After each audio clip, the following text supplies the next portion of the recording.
ITI study centre में आप सभी का स्वागत है। नमस्कार, मेरा नाम अमरेश है और हम लोग इस वीडियो में फिटर थ्योरी के अंतर्गत गेजों से संबंधित ऑब्जेक्टिव क्वेश्चंस के बारे में पढ़ेंगे। आइए शुरू करते हैं। पहला क्वेश्चन है, निम्नलिखित में से कौन सा कथन सत्य है? गेज का प्रयोग साइज जांचने के लिए होता है।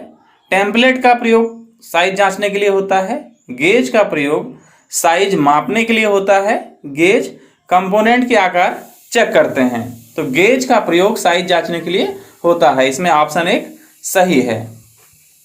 अगला क्वेश्चन है, फिलर गेज का प्रयोग करते हैं प्ले यानी कि गैप के लिए पार्ट को एडजस्ट करने में, दो मिलने वाले पार्ट्स यानी कि मैटिंग पार्ट्स के बीच में गैप चेक करने में, जॉब की त्रिज्या चेक करने में, या होल्स की एक्यूरेसी चेक करने में। तो फिलर गेज का प्रयोग किया जाता है दो मिलने वाले पार्ट्स यानी कि मैटिंग पार्ट्स के बीच का गैप चेक करने में।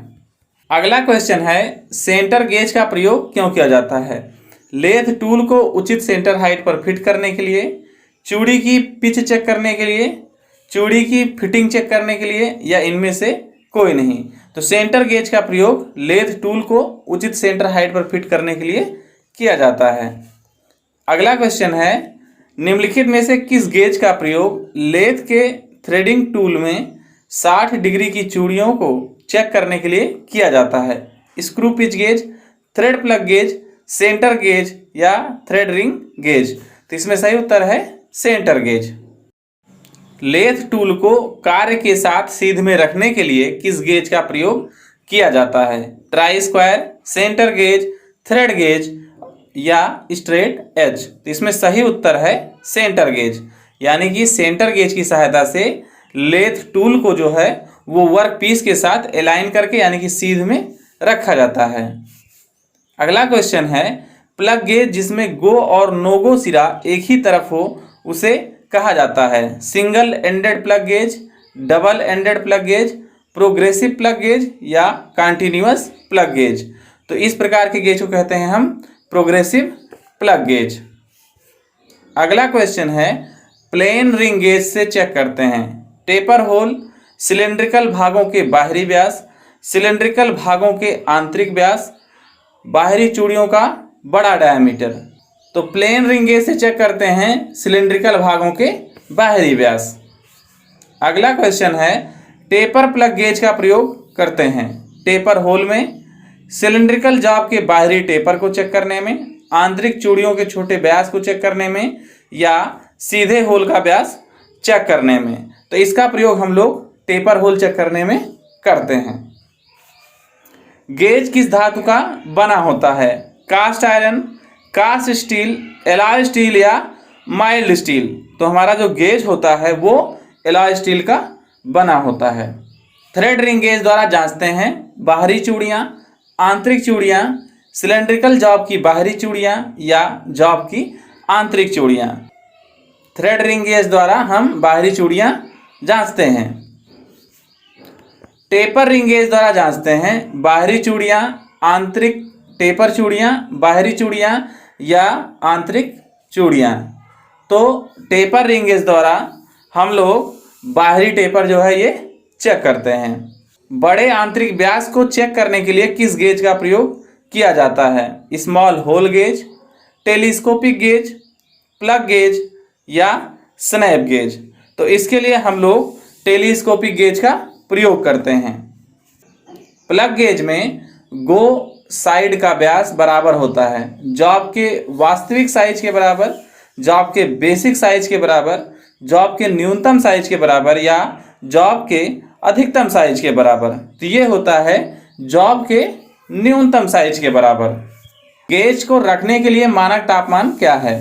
10 degree Celsius, 20 degree Celsius, 10 degree Fahrenheit, या 20 डिग्री फ़ारेनहाइट? तो गेज को रखने का मानक तापमान है रूम टेम्परेचर यानी कि 20 डिग्री सेल्सियस। फिक्स टाइप के स्नैप गेज में गो और नो गो सिरा होता है दोनों साइड किसी भी दिशा में, एक ही दिशा में, या अलग अलग? तो ये जो है एक ही दिशा में होता है। टेपर प्लग गेज में गो और नो गो साइड होता है, यहाँ पे साइड रहेगा, एक ही साइड किसी भी साइड, दोनों साइड या अलग अलग। तो टेपर प्लग गेज में ये जो है एक ही साइड होता है। ऐसे सिलेंडर जो ना तो क्षैतिज हों और ना ही ऊर्ध्व पोजीशन में रखे हों, उनको जांचा जाता है प्लग गेज द्वारा, रिंग गेज द्वारा, स्नैप गेज द्वारा या पायलट गेज द्वारा। तो उनको हम लोग पायलट गेज द्वारा चेक करते हैं। ऑपरेटर द्वारा वर्कशॉप में बनाए गए पार्टों को चेक करने के लिए किस गेज का प्रयोग करते हैं? Workshop gauge, inspection gauge, reference gauge या इनमें से कोई नहीं। तो उसके लिए हम लोग वर्कशॉप गेज का प्रयोग करते हैं। एडजस्टेबल स्नैप गेज में एडजस्टेबल जबड़े होते हैं, दोनों तरफ, एक तरफ, दोनों तरफ एक एक या इनमें से कोई नहीं। तो ये होते हैं एक तरफ। 25H7 स्नैप गेज का गो और नो गो सिरा होगा।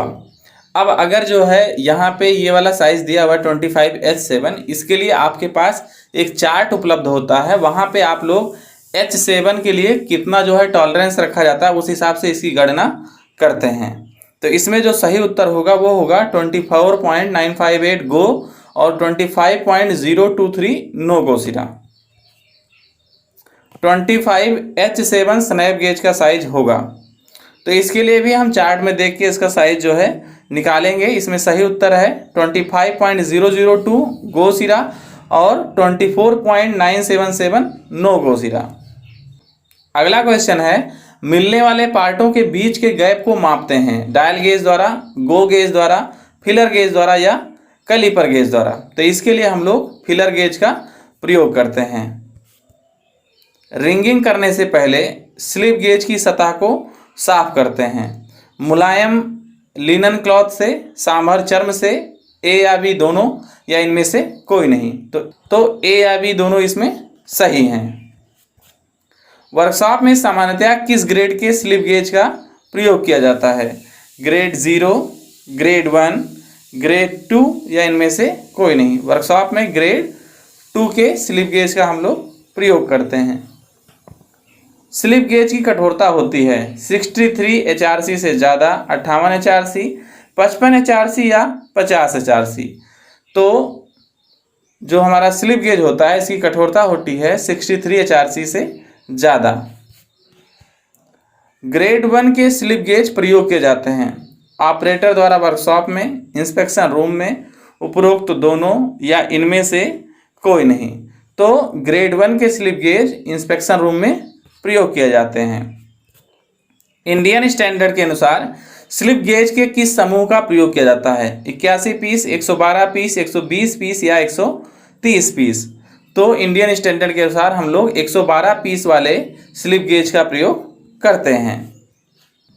साइन बार की बॉडी में बराबर दूरी पर 4-5 होल बने होते हैं, उनका क्या उद्देश्य होता है? साइन बार को आसानी से हैंडल करने के लिए, साइन बार का भार कम करने के लिए, ऊपरी सतह को विकृति से बचाने के लिए, अच्छा दिखने के लिए।